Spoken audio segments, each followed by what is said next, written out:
What's good? What's good, everybody? Welcome back to another episode of The Urban Platform Speaks. Make sure to like and subscribe to the channel as you tune in and check out the content. And with that being said, man, I want to speak about a recent episode of The Arenas that I was watching. And it was Skip Bayless on there with Stephen A. Smith, right? And Skip Bayless and Stephen A. Smith got into a discussion about LeBron James. And so during this discussion, Stephen A. Smith was speaking about LeBron James only winning one championship while he was in, while he's in LA. And he kind of blamed that and said it was Anthony Davis. It was, the fault of Anthony Davis because Anthony Davis couldn't stay healthy. Right. And to me, this is just another excuse, right, for LeBron James. LeBron James is supposed to be the GOAT, one of the greatest basketball players of all time, but everybody just continuously let LeBron James off the hook and make other people on his team the scapegoat, right? So let me play the exchange between Stephen A. Smith and Skip Bayless because he said a few other things on this podcast that I wanted to address. And you can kind of see like the way Stephen A. Smith is kind of like, I don't know if it's capping, he capping for LeBron James, and he's spinning a narrative that's not really true for LeBron James. We cannot let you go until you and I speak about LeBron James. Oh, God. Go ahead. Go ahead. Go ahead. So the first thing I want to know from you, Yeah. do you think the Los Angeles Lakers want him back next year? I think they don't mind him being back if it's at a cheaper price, but I think the word want is too strong. From everything that I've been told, first of all, you have no choice but to respect him. He's one of the greatest players to have ever lived. And he did help bring a championship to their squad, even though it was in a bubble. I respect it, but a lot of people don't. But I have no problem with the championship. Chip. Right? You got a chip. But I do think that along the way, before Luka arrived, there was a level of carte blanche that he knew he had, that in his own way he may have exercised in their eyes. Yeah. And as a result, they got a bit annoyed and turned off by it. So the opportunity to get Luka wasn't just because he's great, but because he was also younger. Yeah. And he had a longer period where you can look forward to him being a Laker, whereas LeBron is scheduled to retire in a year now. Right. And you were ready for the future to belong to somebody else. And it's not a knock against LeBron, because if it was, I wouldn't hesitate to knock it. But it's not. But this is reality. You're not Kobe. You're not somebody that started out there and was there from day one. Right. Yep. The Lakers, even though they they even treated Shaq differently than they treated Kobe. All right, so before Stephen A. go into that, when he talk about like the way LeBron James kind of abused the privilege that he had with the Lakers. I said in previous videos that superstar basketball players or football players or whatever sport they play, they do that. Some of those guys are arrogant, then they hard to deal with, right? The thing about that is teams will put up with that as long as you are producing. And so, I think the Lakers expected more from LeBron James than the one bubble championship they got from him. And the fact that, like Stephen A. Smith says, he respects that, that championship. What Stephen A. Smith think about that championship really don't matter.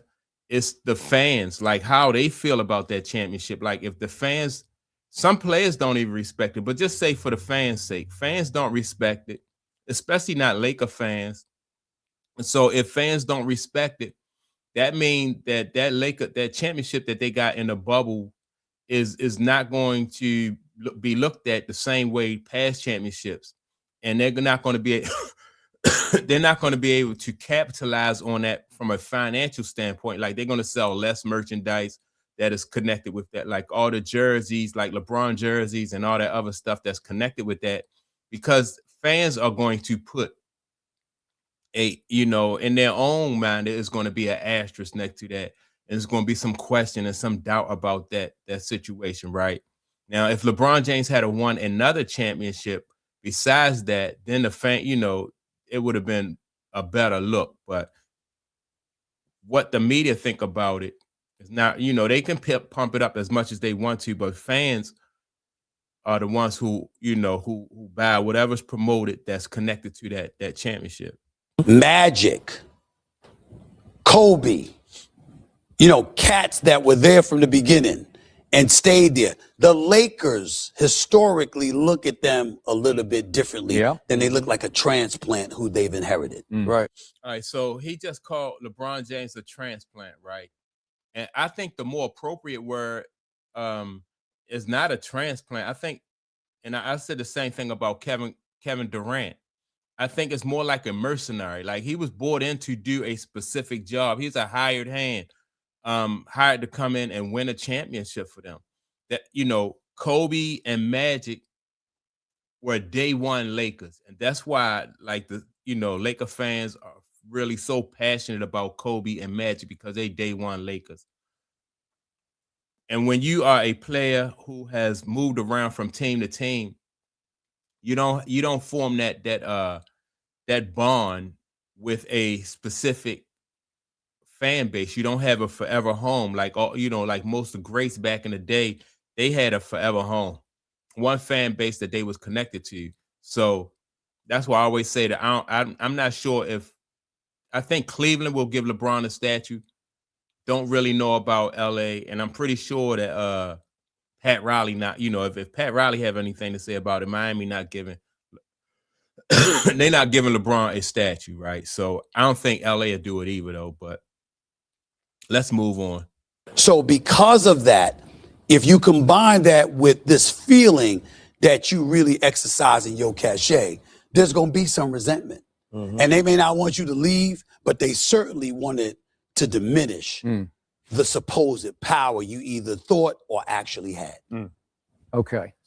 From what I hear, what I see, what I believe, I don't think the Lakers wanted LeBron back before this season. Mm-hmm. It was his option to return at $50-ish million. Right. And so they couldn't stop him from returning. But here's what nobody talks about that I believe they full well know, starting with the GM and Jeannie, obviously, at the top. Okay. LeBron James, since that Mickey Mouse championship that you spoke of, it was a pandemic. Stop the Mickey Mouse. Well, it was a pandemic. I know you say it's a chip, but it's a pandemic championship in the bubble when most teams didn't want to be there after a while. So he won it by default. So I give you that. It does count. You get the big trophy and all that. But I'll say something about it in a second. It's an asterisk. Go ahead. Just say. You know what I want to say? Okay. I want to say, because it's very important. I don't think people brought this up. I don't delegitimize the championship. Chip is the chip. You won it. And I give them a lot of credit, because to be in that damn bubble and to want to stay, to want to win it, I mean, those were some tough times. That's a once in a century situation. Okay, but you're the last team standing. I feel you on that, but what I'm saying is you deserve a lot of credit for being competitive and wanting to do it under those conditions. Yep. Number one, here's the only argument that I believe people can make against the Lakers and the legitimacy of the chip. And nobody has brought this up that I've heard. It's impossible for you to assume that Anthony Davis would have been available for you if they had to play an 82-game season. If the season had never been halted and there wasn't a 4-month hiatus, and you had to go through the season nonstop, Anthony Davis, the belief was Anthony Davis wouldn't have been available for you. Well, so that is legitimate. LeBron at an advanced age got 4 months off before the bubble. Yeah, but what I'm saying is LeBron has earned the trust of basketball lovers everywhere to be able to say what we saw in the finals, what we saw in the playoffs in the bubble, we would have seen from him in the playoffs in April, May, and June. Not true. LeBron James is 4-6 in championships, right? And Skip do bring up a really good point. they had 4 months of not playing basketball, and so LeBron James was well rested by the time they restarted that tournament in the bubble, right? And so Stephen A. Smith is using a hypothetical to make his argument, which I mean is not a bad one, but you let LeBron off the hook while throwing Anthony Davis under the bus, right? Because Anthony Davis do stay injured all the time, but LeBron James, you know, he's an older basketball player, and if you look at his playoff record, which I think that you know, not just his finals record, but his playoff record as of late is just not really good. So to make it seem like, you know, they had to hurry, they had to do this, and a short season worked out better because of Anthony Davis is, you know, just like I said, just letting LeBron James off the hook. And so I'm thinking, like, why would Stephen A. Smith and the powers that be let LeBron James off the hook?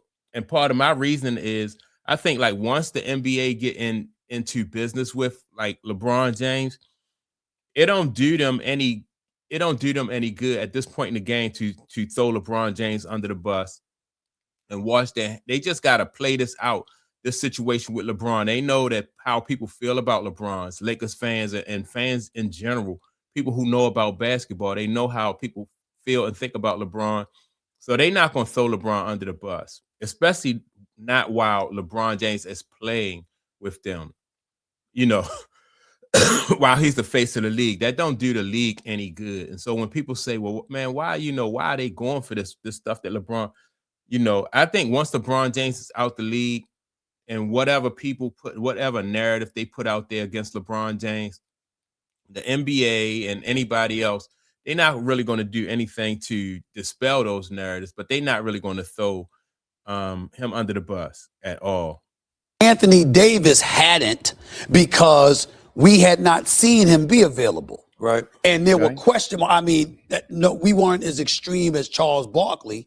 You understand, who called them street clothes. But there's a lot of people that were feeling you would have seen them in street clothes. Yep. So because that period gave you the reprieve necessary in order for him to be available, all right, you could make an argument that wouldn't have happened if the season hadn't been interrupted. Okay. That's it. Here's what the Laker brass knows that no one ever talks about. Since that Mickey Mouse championship, LeBron James and company, 12 and 20 in postseason games. Yeah. For him individually, that's the worst winning percentage of any active player in the postseason, 12 and 20. And over the last 3 years, LeBron and company, 2 and 12 in the postseason.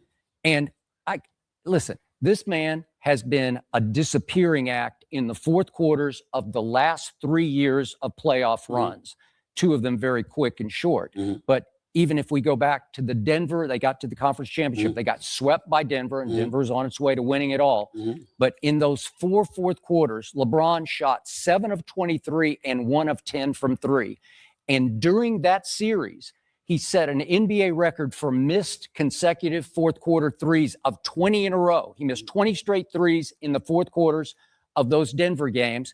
And I know for a fact the Laker brass was not happy with that performance. That's when Austin Reeves almost saved it for him, because he's the one you can trust. Well, I recently saw this stat where 3-pointers made or missed with like less than 5 seconds left in regulation or overtime.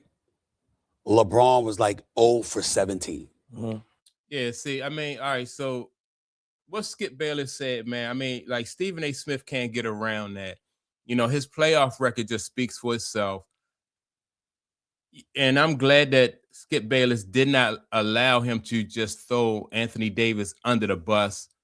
You know, Anthony Davis get his fair share of blame for, you know, for the team. But Anthony Davis is he was their defensive anchor, you know, and he had to go down at the other end and score points.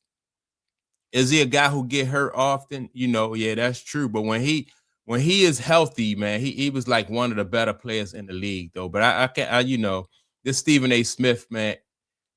And the thing about it, though, is like he think that people don't see through what he's doing, what he's saying. maybe, I don't know, maybe they don't care or he don't care, you know, if people know that he's lying. But yeah, man, and no way in the world I'm going for this, him throwing Anthony Davis under the bus when LeBron James' playoff record speaks for itself. So that's my take on the situation. Make sure to like and subscribe to the channel. Also, don't forget to leave a comment, and I'm going to check you out in the next video. Peace.